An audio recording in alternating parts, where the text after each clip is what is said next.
पौलचे कलैसैकरांस पत्र यातून घेतलेले वाचन. तुम्ही देवाचे पवित्र आणि प्रिय असे निवडलेले लोक आहात, म्हणून करुणायुक्त हृदय, ममता, सौम्यता, लीनता, सहनशीलता ही धारण करा. एकमेकांचे सहन करा आणि कोणाविरुद्ध कोणाचे गारहाणे असल्यास आपसांत क्षमा करा. प्रभूने तुम्हाला क्षमा केली तशी तुम्हीही करा. पूर्णता करणारे बंधन अशी जी प्रीती ती या सर्वांवर धारण करा. ख्रिस्ताची शांती तुमच्या अंतःकरणात राज्य करो. तिच्याकरिता तुम्हाला एक शरीर असे पाचारण्यात आले आहे आणि तुम्ही कृतज्ञ असा.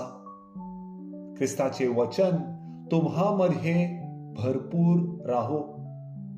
परस्परांस सर्व ज्ञानाने शिकवण द्या आणि बोध करा. आपल्या अंतःकरणात देवाला स्तोत्रे, गीते आणि आध्यात्मिक गायने कृपेच्या प्रेरणेने गा.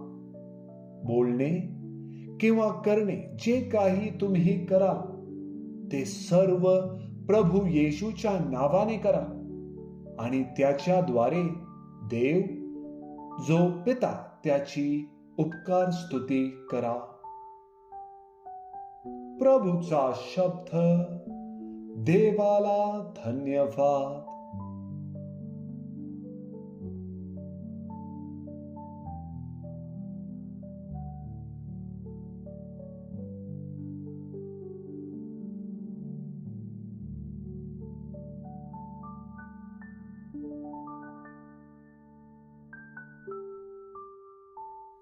लूक लिखित पवित्र शुभ वर्तमानातून घेतलेले वाचन. येशू आपल्या शिष्यांना म्हणाला, तुम्हा ऐकणाऱ्यांस मी सांगतो, तुम्ही आपल्या वैऱ्यांवर प्रीती करा. जे तुमचा द्वेष करतात त्यांचे बरे करा. जे तुम्हाला शाप देतात त्यांना आशीर्वाद द्या. जे तुमची निर्भत्सना करतात त्यांच्यासाठी प्रार्थना करा. जो तुझ्या एका गालावर मारतो त्याच्या पुढे दुसराही गाल कर. आणि जो तुझा अंगरखा हिरावून घेतो त्याला तुझी बंडीही घेऊन जाण्यास विरोध करू नकोस. जो कोणी तुझ्या जवळ मागतो त्याला दे, आणि जो तुझे काही हिरावून घेतो त्याच्यापाशी ते परत मागू नकोस. लोकांनी तुम्हांशी जसे वागावे म्हणून तुमची इच्छा असेल तसेच तुम्हीही त्यांच्याशी वागा. जे तुमच्यावर प्रीती करतात त्यांच्यावर तुम्हीही प्रीती केली तर त्यात तुमचा उपकार तो काय? कारण पापी लोकही आपणावर प्रीती करणाऱ्यांवर प्रीती करतात. जे तुमचे बरे करतात त्यांचे तुम्ही बरे केले तर त्यात तुमचा उपकार तो काय? पापी लोकही तसेच करतात.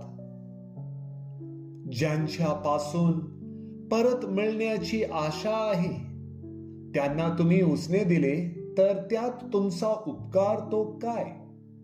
जितके दिले तितके परत मिळवण्याच्या आशेने पापी लोकही पापी लोकांना उसने देतात.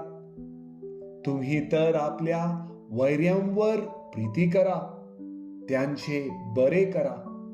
निराश न होता उसने द्या, म्हणजे तुमचे प्रतिफळ मोठे होईल आणि तुम्ही परात्पराचे पुत्र व्हाल. कारण तो कृतघ्न आणि दुर्जन यांच्यावरही उपकार करणारा आहे. जसा तुमचा पिता दयाळू आहे तसे तुम्हीही दयाळू व्हा. तुम्ही कोणाचे दोष काढू नका, म्हणजे तुमचे दोष कोणी काढणार नाही. कोणाला दोषी ठरवू नका, म्हणजे तुम्हाला कोणी दोषी ठरवणार नाही. क्षमा करा, म्हणजे तुम्हाला क्षमा केली जाईल. द्या, म्हणजे तुम्हास दिले जाईल. चांगले माप दाबून, हलवून आणि शीग भरून तुमच्या पदरी घालतील.